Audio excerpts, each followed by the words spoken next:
Durham Jets began their NatWest T20 Blast campaign with a comprehensive 41-run Duckworth Lewis victory over Northamptonshire Steelbacks, the victory set up by a rapid 50 from Callum MacLeod.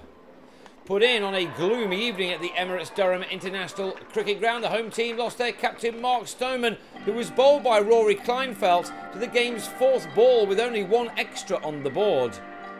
MacLeod, though, was very quickly into his stride, belting David Willey for 3 successive fours in his opening over, and then never looking back. He took 22 runs off the last over of the power play, delivered by Ollie Stone, by the end of which MacLeod had not only raced to a scintillating half-century, but had seen his team to a score of 62, with him making 52 of them.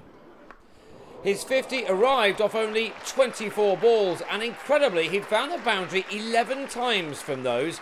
This was just about the perfect start to a T20 season for the 26-year-old, who has played in 15 T20 internationals for his country. He was soaring here. Phil Mustard then joined in as these two rushed the score along to 85 in the 9th over. Everything in place for a real go in the second half of the innings. But before we got that far, MacLeod's eye-boggling innings was ended by Josh Cobb, the former Leicestershire captain, although it took a blinding diving catch from Kleinfeldt to see the back of MacLeod for a quite brilliant 32 ball 60. Thanks mostly to him, the Jets got to 92 for 2 at the halfway stage of their innings, the second half beginning with the first 6 of the night as Mustard tried to pick up where his previous partner had left off. He might have had to wait until the end of the 14th over to get to his half-century, but it had still taken him only 34 deliveries to make.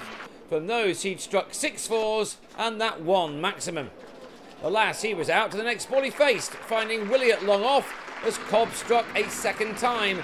He, along with Alex Wakely, recovering from recent knocks to play in this game. Mustard left with a total on 138 for 3, soon to be followed by Paul Collingwood, but only after he had finished off Cobb's final over by planting him just over Stone for a 6. Collingwood was out to the next ball he faced though, slicing another attempt at a big hit off Willey, giving Stone a chance to set himself this time to complete the catch at extra cover. Having got to 146 for 3 with 5 overs remaining, Durham didn't finish off as they would have liked. Shahid Afridi got his Steelbacks career going with figures of 2 for 28 from his 4 overs. After John Hastings had clipped to Kleinfeldt, a slower ball, the last of a spell from the Pakistan legend, did for Ryan Pringle.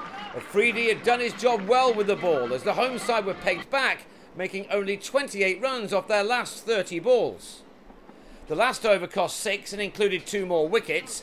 Willey showed off his athleticism to run out Usman Arshad, a wonderful bit of fielding from an all-rounder who could do no wrong right now. He, like Afridi, ended with 2 for 28 from 4. Keaton Jennings the last to fall as the Jets had to settle for a total of 174 for 8 from their 20 overs. The light was not that good as Northants began their reply. Willey did do something wrong after all, slicing the first ball he faced from Chris Rushworth to Hastings. Cobb made only 2 as Rushworth struck again at the end of his second over. Pringle with the simple enough catch, which left the visitors on 19 for 2 after 3 overs.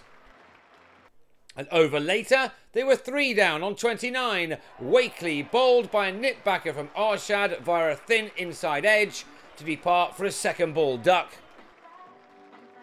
The only real threat from the Steelbacks came from Richard Levy, who'd made 26 of the 41 runs on the board when he was bowled by Arshad, the ball just clipping the bails.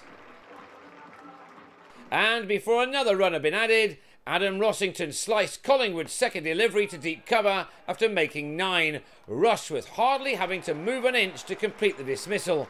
Durham had the game already, barring a miracle. And there wasn't one. The rain coming down with a total on 47 for 5 after 8 overs. They tried to get back on with a target of 84 left off 4 overs, but not many would have been disappointed that they didn't. The Jets taking the game then by 41 runs on the Duckworth Lewis method to give Durham just the start they wanted against the 2013 champions.